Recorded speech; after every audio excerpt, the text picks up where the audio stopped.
ini adalah satu sinergi yang sangat baik sekali, dan kami dari Freeport merasa sangat puas, sangat senang. Freeport McMoRan juga merasa senang, dan pemerintah juga merasa senang karena kontribusinya akan lebih besar lagi bagi bangsa dan negara.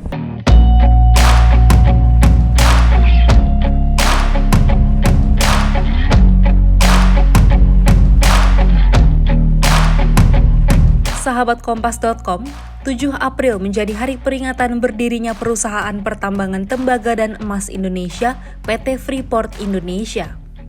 Perusahaan yang didirikan pada 1967 tersebut mengeksplorasi, menambang, dan mengolah batuan logam di dataran tinggi Kabupaten Mimika, Provinsi Papua. PT Freeport bergerak melalui penambangan terbuka maupun bawah tanah.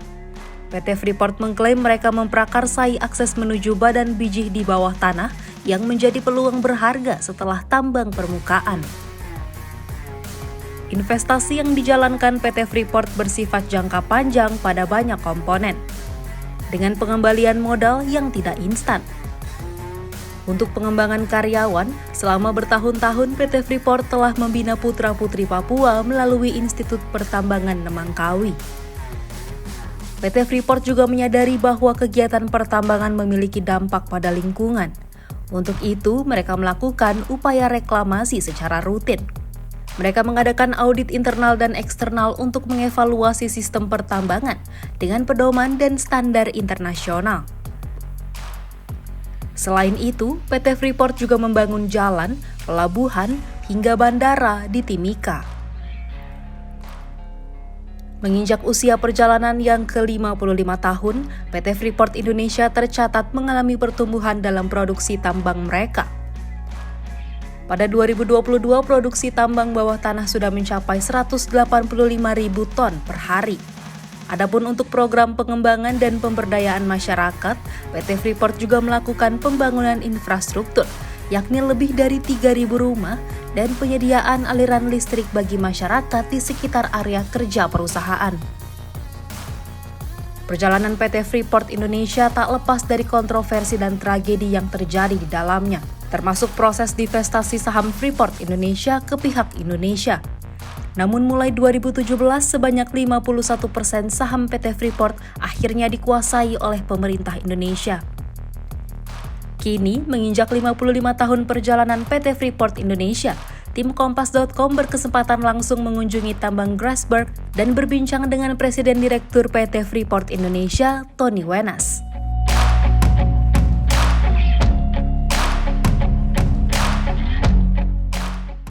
Tadi tantangan teknis, kemudian tantangan situasi keamanan selama 20 tahun terakhir ini. Sering terjadi penembakan, dan tentu saja juga mengelola tambang bawah tanah yang mulai kita develop tahun 2004, yang merupakan tambang bawah tanah terbesar di dunia, tentu mempunyai tantangan tersendiri. Dan ini memang diperlukan suatu sinergi yang luar biasa baiknya, luar biasa bagusnya untuk bisa memadukan semua unsur, tidak hanya di dalam perusahaan tapi juga dari luar perusahaan, fungsi-fungsi eksternal, termasuk juga policy, regulasi, dan dukungan dari pemerintah dan stakeholders lainnya. Karena memang cakupan tambang ini luar biasa besarnya. Ini tambang bawah tanah yang kita kelola sekarang adalah yang terbesar di dunia. Jadi dengan tingkat kesulitan juga yang sangat tinggi. Metodenya adalah block caving atau metode ambrukan, di mana terkadang juga biji yang basah, kita sebutnya wet mark, dan itu perlu dikelola dengan baik dan aman karena prinsip kita adalah sustainable safe production.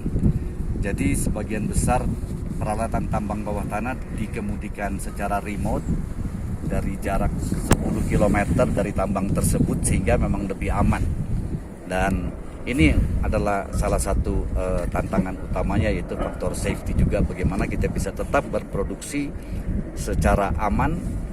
Dan apalagi ada situasi COVID, sempat juga tinggi angkanya di job site sini, sempat mencapai 1.600 per hari.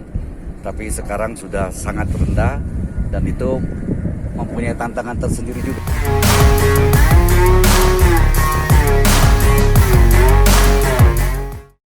Grasberg Open Pit ini sekarang sudah selesai. di tahun 2019 sudah selesai. Ini sudah terlalu lebar dan terlalu dalam.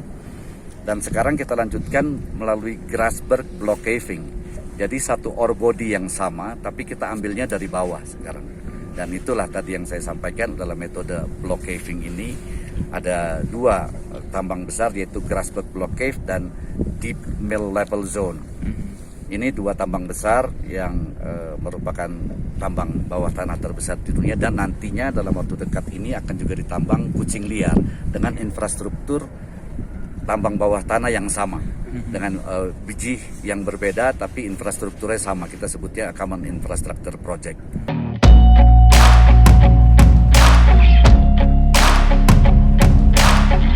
Ini kita sangat memahami bahwa faktor keselamatan, keamanan itu faktor yang paling utama. Jadi dari semenjak tambang bawah tanah ini develop di tahun 2004 itu kita sudah merencanakan bagaimana supaya dikelolanya secara aman. Kita bekerja sama dengan pihak ketiga, dengan para vendor, para supplier untuk menemukan metode terbaik dalam melaksanakan tambang bawah tanah ini, dan akhirnya memang bisa dilakukan.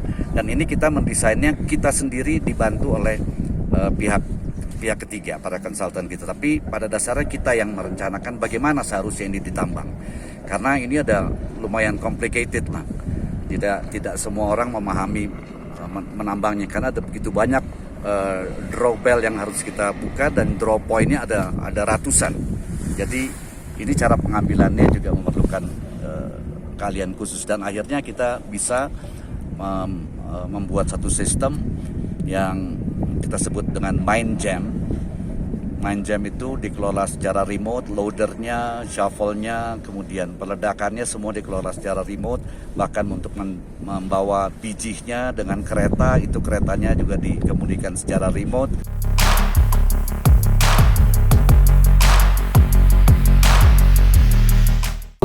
Bisa sekali, dan ini juga dalam waktu dekat ini rencananya Pak Erick Thohir juga akan datang ke sini untuk meresmikan bersama, mudah-mudahan bisa bersama dengan Pak Presiden untuk melaunch yang kita sebut 5G mining, dan ini merupakan yang pertama paling tidak di Asia Tenggara. Ini satu bukti bahwa teknologi yang kita terapkan itu memang kita udah berhasil. Sekarang ini produksi tambang bawah tanah sudah 185.000 ton per hari. Dan ini pencapaian yang luar biasa, dan target kita ke depan memang akan mencapai sekitar 200.000 ton per hari rata-rata.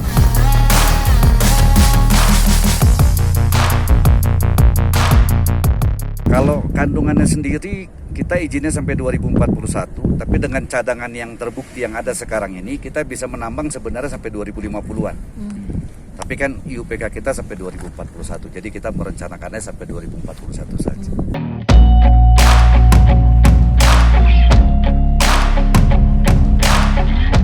Jadi kita lihat sendiri bahwa dua program lingkungan utama kita, yaitu mengelola overburden atau batuan penutup. Kita lihat itu overburden.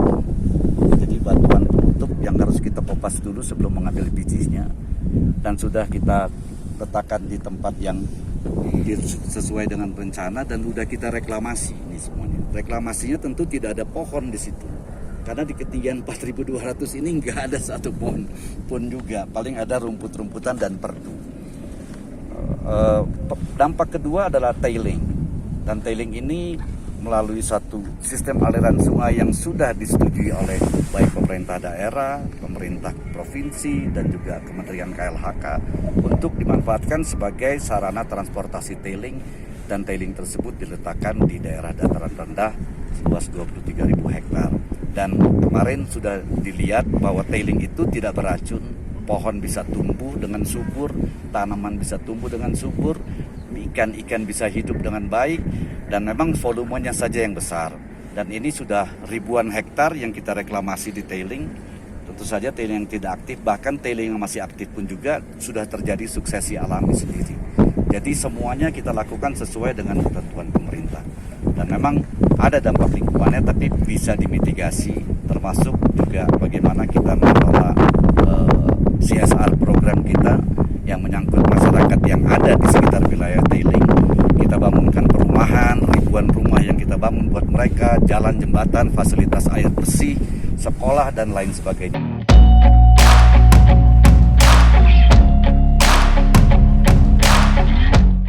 Jadi memang prinsip kita adalah kita harus tumbuh dan berkembang bersama dengan masyarakat. Tidak ada satu perusahaan pun yang berhasil apabila masyarakatnya gagal. Jadi no company that can prevail in a community that fail. Jadi kita harus terus hidup bersama-sama dengan masyarakat dan tumbuh berkembang. Dan dari awal kita mulai beroperasi itu sudah direncanakan bagaimana program pengembangan masyarakat ini. Antara lain dengan menyisihkan dana kemitraan yang jumlahnya adalah 1% dari gross revenue. Kalau tahun ini diperkirakan $87 juta atau sekitar 1,2 triliun. Dan setiap tahunnya akan 1 triliun lagi yang kita akan spend program tersebut yang menyangkut masalah kesehatan, pendidikan, jadi pembangunan infrastruktur dan juga ekonomi berbasis kerakyatan. Dan ini terbukti memang sudah berjalan dengan baik, namun memang kita akan terus tingkatkan dengan harapan bahwa setelah tambang ini selesai 41 atau tahun lainnya masyarakat kemudian sudah bisa hidup lagi. Kalau kita lihat memang ketergantungan ekonomi daerah Mimika ini makin lama makin tidak bergantung terhadap Freeport. Kalau dilihat survei yang dilakukan oleh LPM UI di tahun 2005, itu PDRB Kabupaten Mimika 95% itu dari PT FB. Sekarang sudah turun ke sekitar 60%. Berarti kan ekonomi yang lainnya ikut berputar, ikut bergerak sehingga ketergantungannya makin berkurang.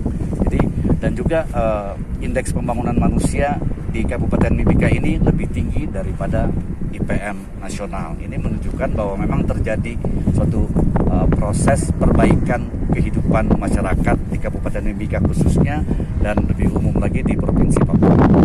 Dan ya infrastruktur yang lain juga kita bantu, kita bekerja sama bukan hanya dari segi infrastrukturnya tapi juga bagaimana pendidikan. Kita bangun sekolah taruna Papua, boarding school yang pertama di Papua. Kita juga meningkatkan olahraga, kita bekerja sama dengan PASI, dengan sepak bola juga, bagaimana kita turut membantu PON. Jadi dalam segala aspek kita perlu terlibat langsung dan bersama-sama dengan masyarakat supaya bagaimana masyarakat Papua ini bisa lebih maju lagi.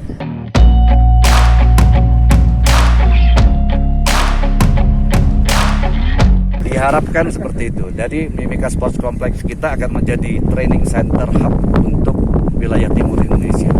Kita bekerja sama dengan PASI dan juga untuk sepak bola kita merencanakan untuk membuat semacam sekolah sepak bola yang dominannya adalah anak-anak Papua. Sehingga ya harapannya akan bukan hanya satu klub sepak bola lagi tapi mungkin lebih dari itu ya harapan.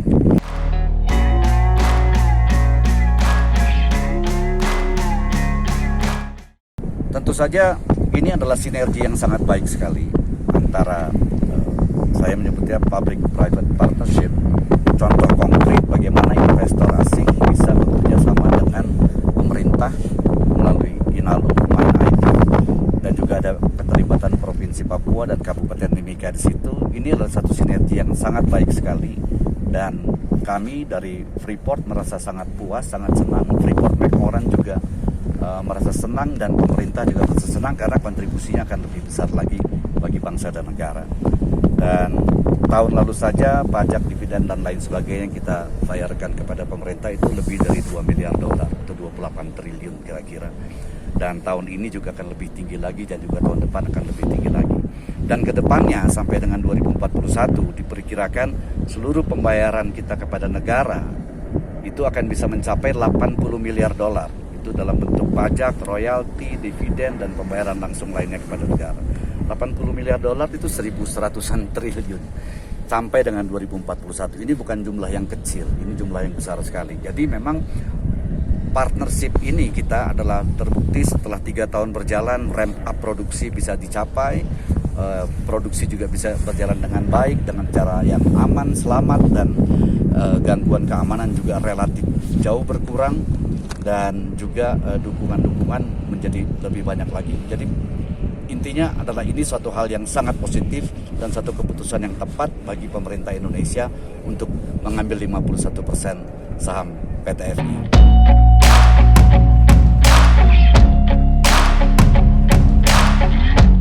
Tidak ada penembakan di wilayah kerja kita.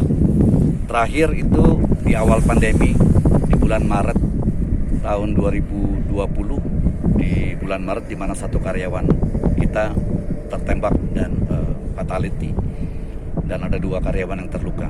Setelah itu memang sampai dengan saat ini tidak pernah ada lagi penembakan, dan semoga selama-lamanya nggak ada lagi penembakan di wilayah kerja kita dan juga di wilayah manapun di Papua sini.